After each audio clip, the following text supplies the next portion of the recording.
দেখছেন 12টার বড় খবর। আমি শুক্লা রয়েছি আপনার সঙ্গে। যে ছবি এই মুহূর্তে দেখাবো, সম্পত্তি নিয়ে বিবাদ আর তার জেরে বারাসাতে এক মহিলাকে মারধর করা হচ্ছে, সেই ভিডিও ইতিমধ্যেই ভাইরাল হয়ে গিয়েছে। অভিযুক্ত পরিবারের একাংশ দেখতে পাচ্ছেন কিভাবে মারধর করা হচ্ছে একজন মহিলাকে।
একজন জানলা আটকানোর চেষ্টা করছেন, তখন যখন তাকে বলা হলো আমার বাড়ি, আমার জানলা খোলা থাকবে, তখনই তিনজন মহিলা এসে একজন মহিলাকে মারধর করছেন এবং সঙ্গে একজন পুরুষ রয়েছেন। কি কারণ?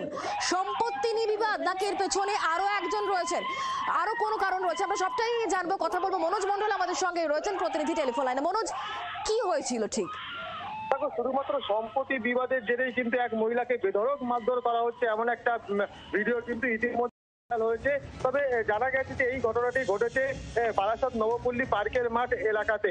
এই ঘটনায় যে ভিডিওটা ভাইরাল হয়েছে সেখানে পরিষ্কার দেখা যাচ্ছে এক মহিলাকে কিন্তু বেধড়ক মারধর করা হচ্ছে এবং স্থানীয় সূত্রে জানা গেছে শুধুমাত্র সম্পত্তি বিবাদের জেরেই কিন্তু এরকম ঘটনা ঘটছে। এই ঘটনায় কিন্তু অঞ্জন ধর নামে কিন্তু একজনকে ইতিমধ্যে পুলিশ গ্রেফতার করে তাকে বারাসাত আদালতে পাঠিয়েছে এবং আদালত তাকে কিন্তু 14 দিনের পুলিশ হেফাজত দিয়ে গোটা ঘটনা তদন্ত করার যারা মারধর করছেন তারা ওই মহিলার কে হন? এবং যে অঞ্জন ধরের কথা তুমি বলছো, তিনি যাকে আমরা দেখতে পাচ্ছি, তিনি কি সেই ব্যক্তি?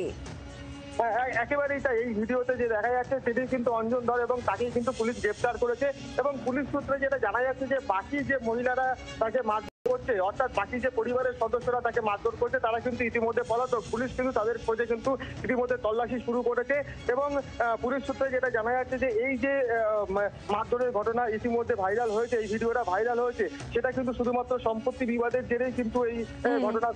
তবে এই যে মহিলা মারধর খাচ্ছেন, তিনি কিন্তু এর আগেও বিভিন্ন রকম ভাবে অত্যাচারিত হয়েছেন, কিন্তু শুধুমাত্র প্রমাণের জন্য কিন্তু তিনি প্রকাশ্যে মুখ খুলতে পারেননি। পরবর্তীতে তিনি কিন্তু লুকিয়ে একটি সিসি ক্যামেরা লাগায় ঘরের মধ্যে এবং সেই ভিডিওটা কিন্তু সেই সিসি ক্যামেরাতে রেকর্ড হয় এবং পরবর্তীতে সেই ভিডিও নিয়েই কিন্তু তিনি এই ভিডিওটা ভাইরাল করে এবং সেটি এই ঘটনাকে প্রকাশ্যে নিয়ে আসেন। ধন্যবাদ।